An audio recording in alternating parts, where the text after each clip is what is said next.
TB అంతమొందించడానికి దేశం చాలా ప్రయత్నాలు చేస్తుంది. ముఖ్యంగా నేషనల్ ట్యూబర్క్లోసిస్ ఎలిమినేషన్ ప్రోగ్రామ్ అనేది మనం స్టార్ట్ చేసాం అనమాట.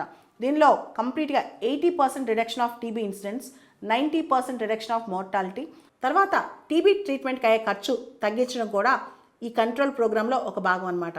తర్వాత ఇక్కడ మనం భారతదేశంలో 2022 సంవత్సరంలో ఒక ప్రోగ్రాం లాంచ్ చేసాం. ప్రధానమంత్రి టీబీ ముక్త్ భారత్ అభియాన్ అని చెప్పి టీబీ ఇన్సిడెంట్స్ తగ్గించడం కోసం, టీబీ ఫ్రీ ఇండియా కోసం మనం ప్రధానమంత్రి టీబీ ముక్త్ భారత్ అభియాన్ కూడా స్టార్ట్ చేసాం.